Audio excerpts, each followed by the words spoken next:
So today my topic is about your bacterial genetics. First thing, have you read about genetics? I think all of you have read human genetics in your class 11 or 12, right?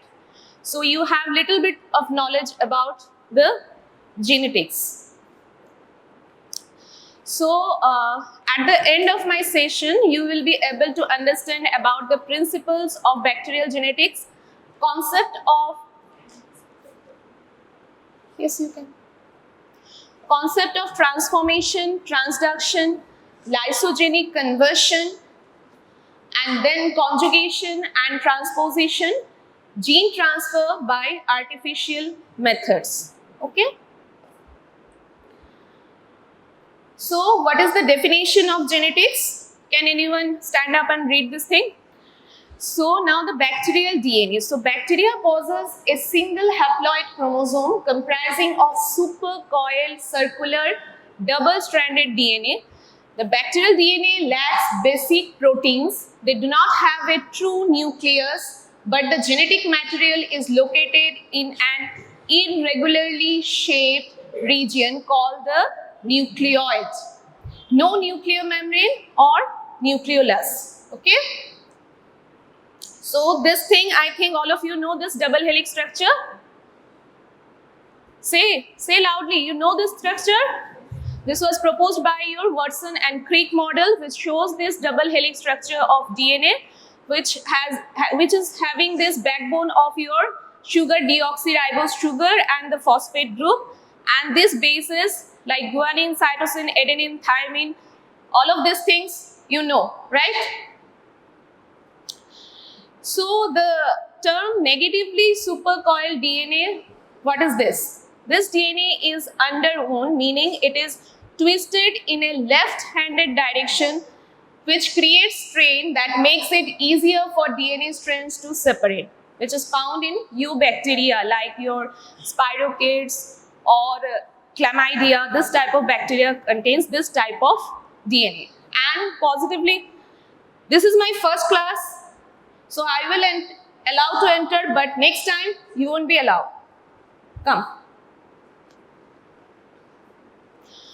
Positively supercoiling is the process where DNA is twisted in the same direction as its natural double helix, making it tighter and more condensed, which occurs rarely in archaebacterial and found in thermophilic bacteria. Now my question is, what do you mean by thermophile bacteria?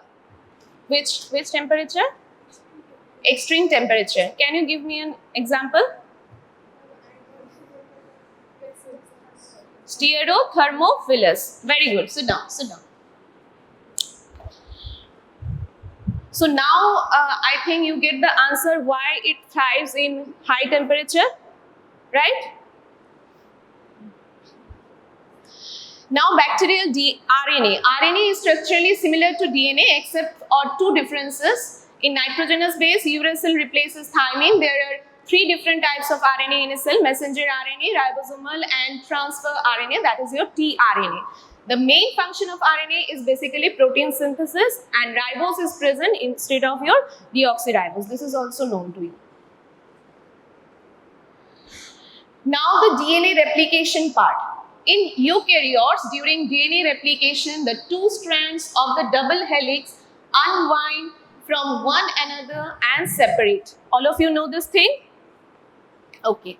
Each strand acts as template for a new DNA strand, which is synthesized through complementary base pairing like adenine with thymine and guanine with your cytosine. Now there are two types of replication. One is called your bidirectional replication. DNA helix is unwound at a region called replication fork, which is the site at which the DNA synthesis occurs, and individual strands are replicated, which is seen in your commonly in E. coli. E. coli means your Escherichia coli. Next process is your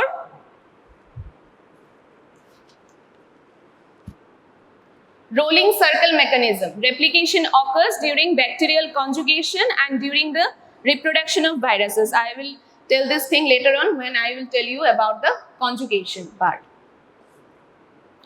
So what are the enzymes which help in replication? First one is your helicase. Helicase, what is the function? It causes DNA unwinding. Then topoisomerase, release the tension generated by rapid unwinding by removing the super twist. And next is your DNA polymerase, forms complementary strand synthesis by adding nucleotides to the growing end of the strand, that is 5' to 3' direction. And DNA polymerase 3 plays the major role in replication, although it is probably assisted by polymerase 1. Polymerase 1 and 2 participate in repairing of damaged DNA. Okay? And DNA ligase, as the name suggests, it helps in joining the fragments. Now the polypeptide synthesis.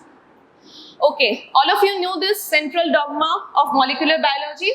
All of you know this. So DNA to RNA, the process is known as transcription, and from RNA to polypeptide synthesis or amino acid synthesis, the process is known as your translation. Okay. So what do you mean by gene? It is a segment of DNA that stores information for a particular polypeptide synthesis, and genetic information stored in DNA is transcribed into RNA and then translated to form the particular polypeptide. Now, what do you mean by codon? Okay. So, its unit of code that is known as codon. Codon consists of 3 bases, thus it is known as triplet also. So, there are 64 codons, out of which 61 are sense codons, directs the production of only 20 amino acids. That means more than one codon exists for single amino acid. Okay. And there are 3 codons like UAA, UAG and UGA, that is don't code and known as your nonsense codon. It acts as punctuation marks terminating the message for synthesis of polypeptide. Okay. Now the transcription is a process in which a particular segment of DNA is copied into RNA by the enzyme RNA polymerase. DNA acts as a template for synthesis of mRNA. Therefore, the bases in mRNA are complementary to one strand of DNA. And translation, as I have already told, mRNA transcript from DNA is decoded by a ribosome to produce a specific amino acid chain in the cytoplasm. That process is known as your translation. So, what are the phases or steps in translation? First one is your initiation. So first tRNA is attached at the start codon of mRNA, then elongation. tRNA transfers an amino acid to the adjacent transfer RNA corresponding to the next codon. Then translocation, ribosome then moves or translocates to the next mRNA codon to continue the process and creating an amino acid chain. Okay? And the last part is your termination. So stop codon is reached and the ribosome releases the polypeptide. Fine. Next, the plasmid. It is very important point of view of your short notes or reasoning why those questions can come from this thing, plasmid. Okay.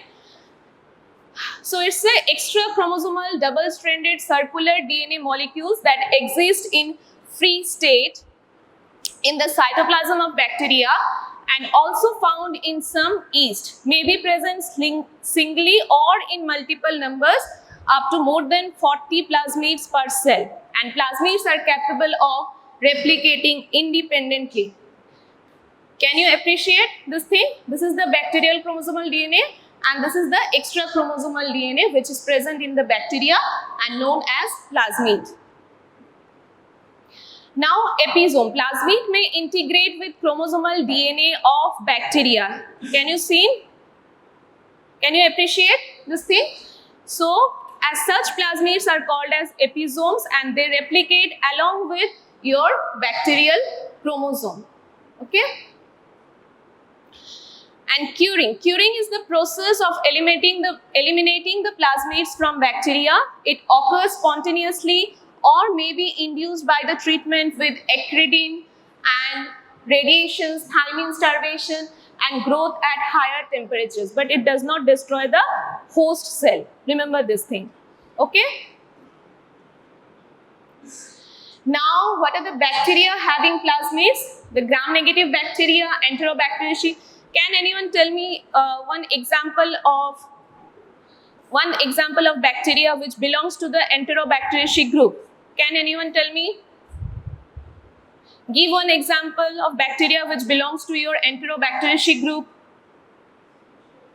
Stand up and call. Escherichia coli and Proteus. Okay. So this is Escherichia coli and Klebsiella, the most common examples. Okay.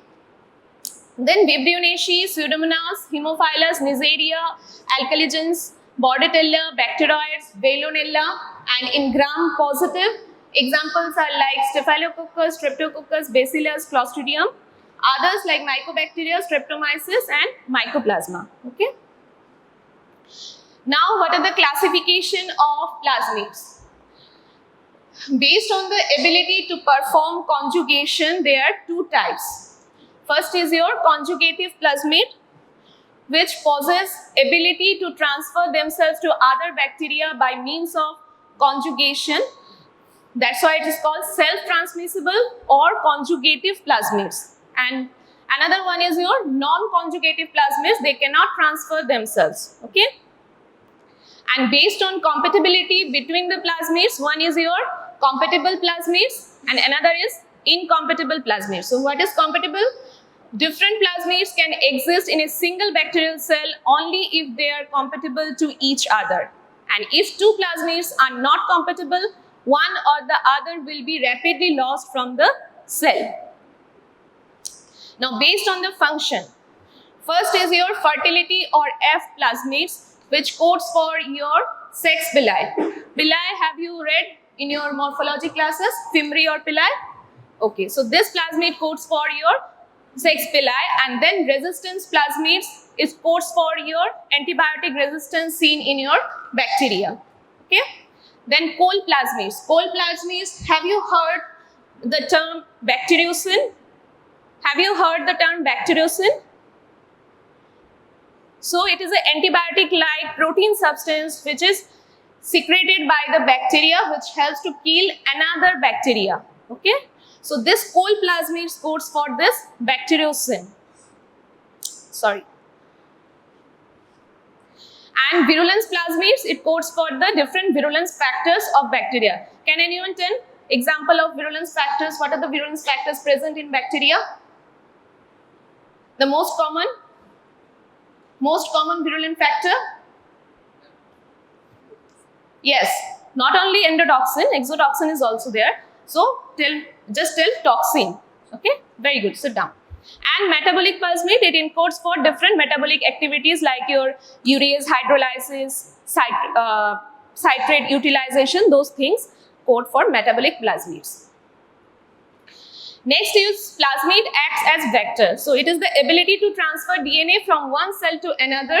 Important vectors in genetic engineering, plasmids contain certain sites where genes can be inserted artificially by your recombinant DNA technology. Okay. So basically it is used in protein production or gene therapy. Next part is your gene transfer in bacteria, how the genes transfer in bacteria. So bacteria undergo genetic variation and acquire new gene through a mechanism called mutation. All of you know this term, mutation? Okay. So following which newly acquired genes are transferred either vertically to their offsprings during cell division or horizontally to other bacteria in the surrounding. So it's a random, undirected, heritable variation caused by change in nucleotide sequence of the genome of the cell. Frequency of mutation is 10 to the power minus 2 to 10 to the power minus 10 per bacterium per division. Okay. So mutation occurs two ways. One is your spontaneous mutation, another is your induced mutation. So spontaneous means occur naturally in any dividing cells without adding any mutagen. Okay. An induced result of exposure of the organism to a mutagen. Examples are mutagens, examples like physical agent, UV radiation, cytosine and thymine are more vulnerable to your UV rays. And chemical agents like alkylating agents, 5-bromouracil, these are the examples. So most mutants go unrecognized as the mutation may be lethal or may involve some minor functions, they may not be expressed. Mutation is best appreciated when it involves a function which can be readily observed by experimental methods. So mutation can affect any gene and hence it may cause any characteristics of the bacterium like sensitivity to bacteriophages, loss of ability to produce capsule or flagella, loss of virulence, alteration in colony morphology, alteration in pigment production. Have you understood these things? Whenever there is changes in these characters, there might be cause of mutation. Okay? So any questions can come from these things, and if they ask why, you have to tell because of mutation, and you have to write down the process of mutation and its application. Right?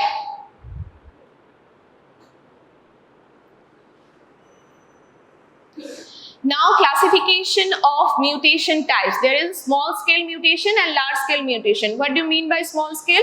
There will be point mutation, either adding or deletion in single pair. Okay, and large scale, same thing will happen in the including a more base pairs, there will be changes. Okay. Now the types of mutation: forward mutation, that is substitutions at single nucleotide base pairs. This at DNA level there occurs transition and transversion. Transition means point mutation that changes a purine nucleotide to another purine or a pyrimidine to another pyrimidine.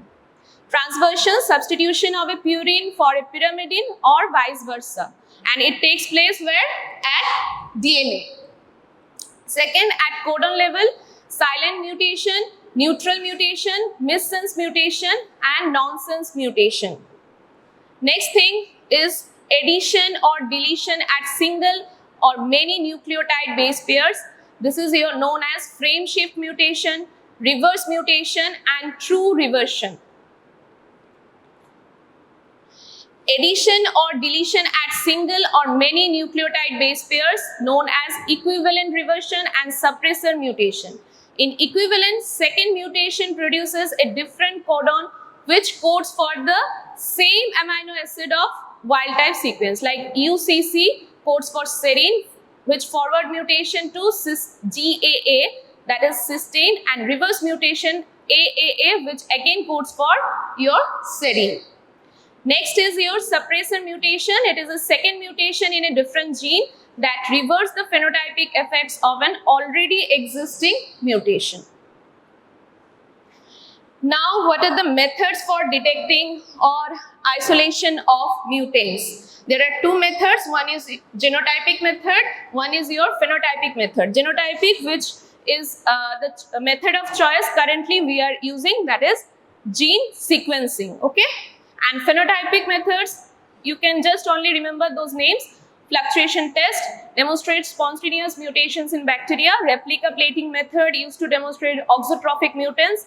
Ames test used to test the carcinogenicity of a mutagen. Okay.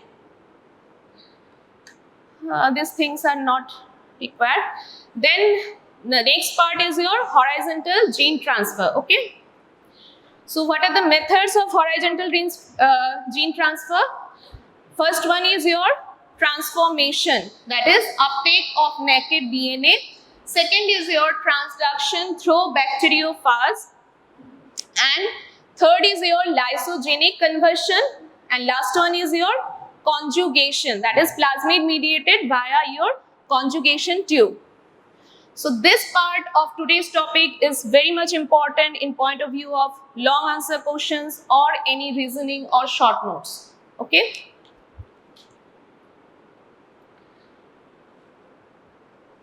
So first is your transformation. So it is the process of random uptake of free or naked DNA fragment from the surrounding and incorporated into its bacterial chromosome in a heritable form. Natural transformation studied in Streptococcus, Bacillus, Haemophilus, Neisseria, Acinetobacter, Pseudomonas. Now, what is the mechanism of transformation? When bacteria lies, they release large amounts of double-stranded DNA into the surrounding environment. Their uptake is usually mediated by the competent bacteria present in the surrounding. So, competency for transformation.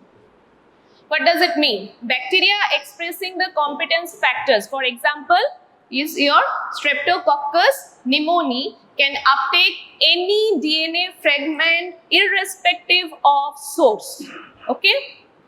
If competence factors not expressed, like seen in your Haemophilus influenza, it can uptake of DNA occurs only from the closely related species. Okay? So, what are the steps in transformation? Listen carefully. This is your competent bacteria and the double-stranded DNA is attached with your competent bacteria, and here the first step where DNA binding protein is attached to your double-stranded DNA, and here you can see the nuclease enzyme which is nicked in your cell. Second step, the first double-stranded DNA is disintegrated. Okay. In the third step, this double-stranded DNA attached with these proteins, which is known as your competence-specific proteins. And in the final step, this strand is internalized and gets integrated with the bacterial chromosomal DNA. So this is the whole process of your transformation. Okay. So when bacteria lies, they release large amounts of double-stranded DNA into the surrounding environment, which can be taken up by the bacteria present in the surroundings. I have already told some bacteria like Streptococcus pneumoniae that express a transformation promoting factor called as competence factor, which can uptake DNA fragment from any bacteria, whereas the bacteria that lack competence factor like Haemophilus influenza can uptake DNA fragment only from the same or related species but not from other bacteria. Now listen, this experiment is asked frequently in your exam. Okay, so Griffith experiment. So Griffith experiment on mice using pneumococci strains provided the direct evidence of existence of this transformation. Can anyone tell? It is written here, live encapsulated bacteria is injected into the mouse. So what is the morphological form here for Streptococcus pneumoniae? What does it call? This morphology? Huh? Pear lanceolate shape. Okay, sit down. So, when live encapsulated bacteria is injected into the mouse dies because this is the virulence factor of Streptococcus pneumoniae, this encapsulate and this live form. Okay. Now, here you can see, here you see the capsule, but here there is no capsule. So, live non-encapsulated bacteria is injected into the mouse, so mouse remain healthy. This virulence factor is removed from the bacteria. That's why when it is injected, the mouse remain healthy. Next, the heat-killed encapsulated bacteria injected into the mouse again remain healthy. Okay, because it's a killed one. Okay. And finally, when live, non-encapsulated and heat-killed encapsulated bacteria injected into the mouse simultaneously, again the mouse died. Okay. So, it stated that the live, non-capsulated strains were transformed into the capsulated strains due to transfer of the capsular genes released from the lysis of the killed capsulated strains, which was confirmed later by your Avery, MacLeod and McCarthy. So this is the experiment done to confirm your which process? Transformation. Okay.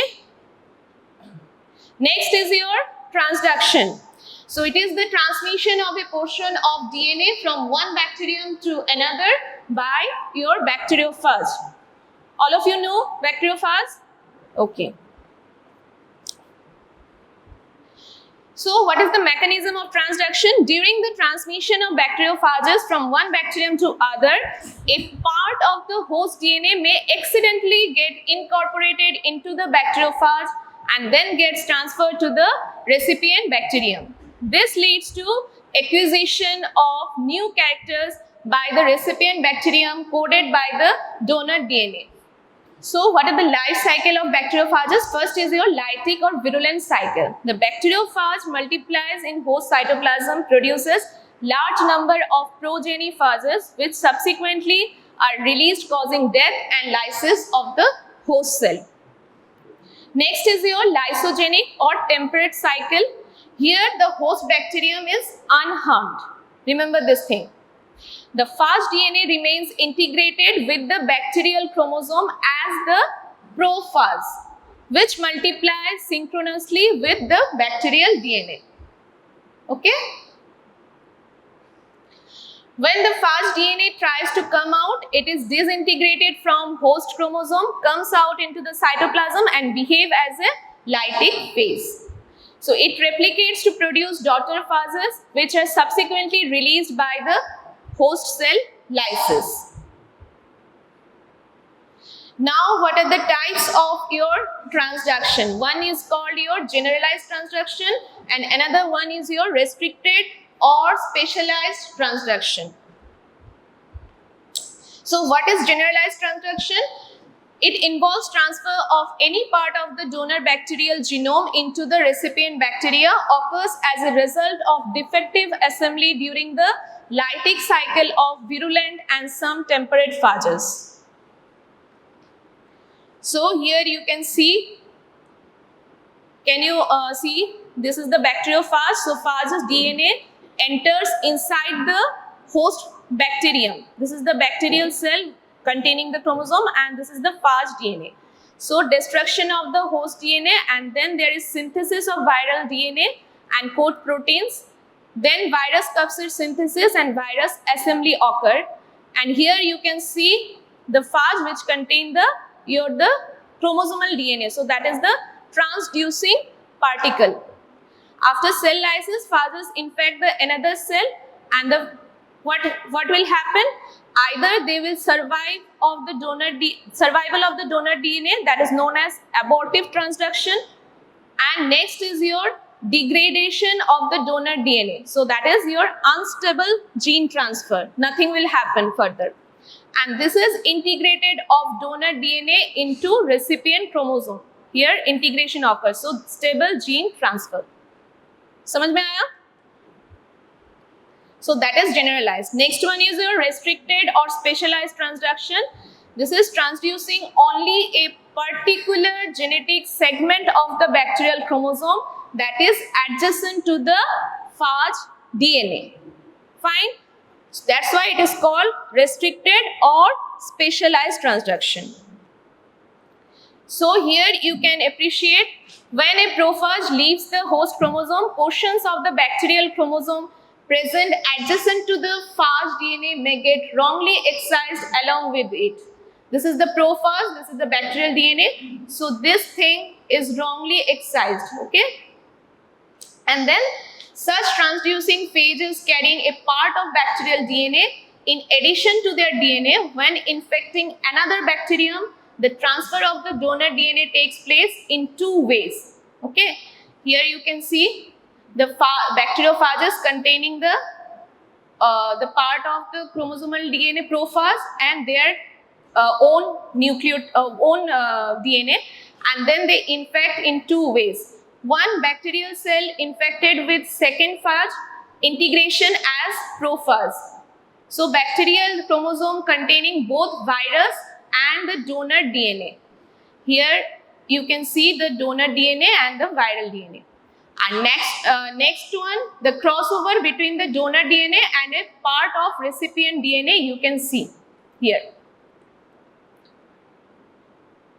So what is the role of transduction? Why we need to know this thing? So it is a method of transfer of episomes and plasmids, and it is important role in your antibiotic drug resistance. Okay. So transduction has also been proposed as a method of genetic engineering in the treatment of some inborn metabolic defects. Next is your lysogenic conversion. During the temperate or lysogenic life cycle, phage DNA remains integrated with the bacterial chromosome as prophase multiplies synchronously with the bacterial DNA. Prophase acts as an additional chromosomal element, encodes for new characters, and is transferred to the daughter cells known as lysogeny or lysogenic conversion. So it imparts toxigenicity to the bacteria. So that implies the importance. Phage DNA may be responsible for bacterial virulence by coding for their toxin production. For example, like Corynebacterium diphtheriae, the diphtheria toxin is coded by a lysogenic phage DNA which is integrated with the bacterial chromosome. And elimination of the phage from a toxigenic strain renders the bacteria non-toxigenic. Okay. And what are the examples of phage-coded toxins? Diphtheria toxin, cholera toxin, verocytotoxin of Escherichia coli, Streptococcus pyrogenic, exotoxin A and C, botulinum toxin C and D. Next part is your conjugation. So conjugation refers to transfer of genetic material from one bacterium that is known as your donor or male bacteria to another bacterium that is known as recipient or female bacteria by mating or contact with each other and forming the conjugation tube. Okay. So it is discovered by Lederberg and Tatum in 1946. So first is your F plus with mating with F minus. Sorry. Okay. So here you can see this is the DNA and this is the plasmid. So the plasmid DNA replicates by the rolling circle mechanism. In my first slide, I have told this rolling circle mechanism occurs when there is conjugation process occurs. Okay.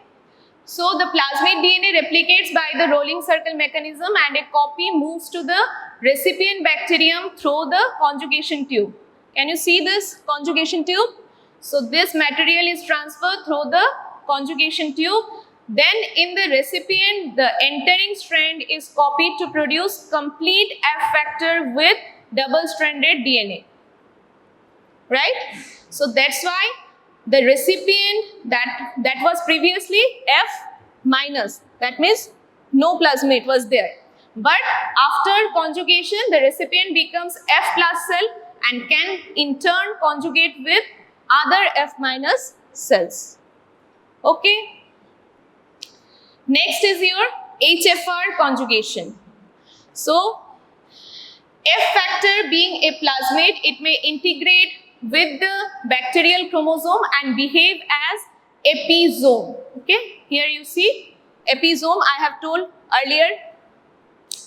So it is able to transfer chromosomal DNA to recipient cells with high frequency in comparison to the previous F plus cells. That's why it is called high frequency HFR. Okay, conjugation. So only few chromosomal genes along with a part of the F factor get transferred. See here. So connection between the cells usually breaks before the whole genome is transferred. Here connection already breaks. That's why it remains only F minus. The whole plasmid is not transferred here. Okay. Next is your F prime mating with F minus. So here you see the conversion of a F plus cell into a HFR cell is reversible. When the F factor reverts from the integrated to free state, it may sometimes carry with it some chromosomal DNA from the adjacent side of its attachment. So when F prime cell conjugates with the recipient F minus, it transfers the host DNA incorporated with it along with the F factor, and the recipient becomes F prime again, and this process is called as your sexduction. Now the important part, what is the role of conjugation in your bacterial drug resistance? So conjugation is also an important method of transfer of plasmids coding for multiple drug resistance among bacteria, that is called R factor, or the resistance factor is a plasmid which has two components.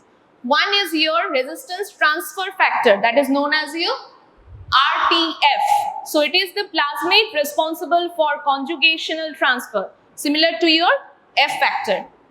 Then the resistance determinant, which is known as small r. This R factor can have several small r determinants, and each R determinant codes for resistance to one drug.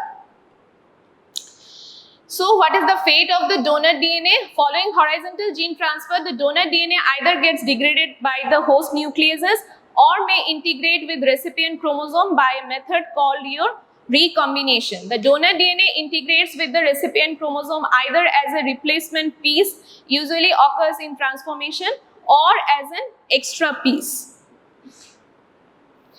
Now the transposition. So the transposons or transposable elements are the bacterial genes that are capable of intracellular transfer between your chromosome to chromosome, plasmid to plasmid, chromosome to plasmid, or vice versa. Process of such intracellular transfer is known as transposition. So there are two types. One is insertion sequence transposons, one is your composite transposons. Here you can see in the insertion sequence transposon, there is inverted repeat sequence. Can you see? Here GTACG, and here it is GCATG. Again here CATGC, and here is CGTAC. So that is inverted repeat sequence is present. Okay, and in between there is a transposase gene. And another is your composite transposon, where in between the insertion sequence, there is a other genes which are coding for your toxins or drug resistance. Transposon, it may come you as short notes, okay, most of the time. Now, what are the application part?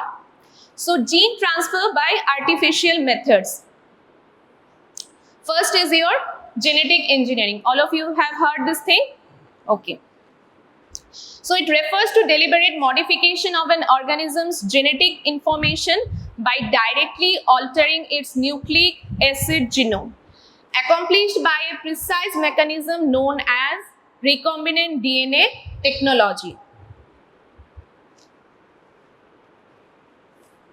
So gene coding for any desired protein is isolated from an organism and then inserted into suitable vector, which is then cloned in such a way that it can be expressed in the formation of specific or desired protein.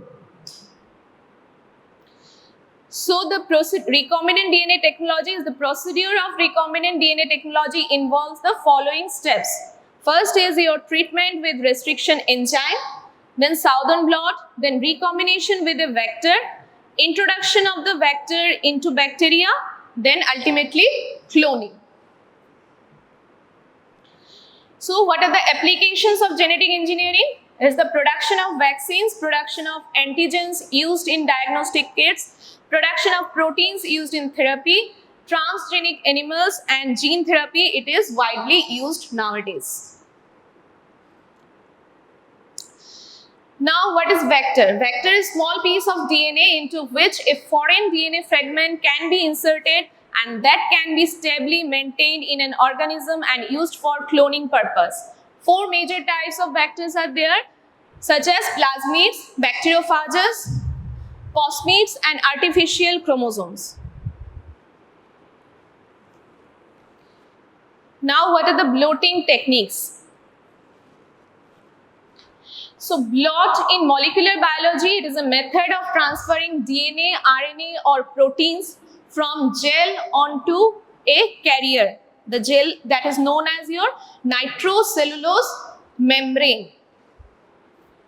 Followed by their detection by using specific nucleic acid probes for DNA or RNA detection, or enzyme immunoassay for protein detection. So different types of blotting technique. One is your southern blot to detect DNA, northern blot to detect RNA, and western blot to detect proteins, and eastern blot, modification of western blot, analyze proteins for post-translational modifications using probes that may detect lipids, carbohydrate, phosphorylation. This southern blot, western blot, we will again teach you in antigen-antibody reactions. Okay? So I skip this thing.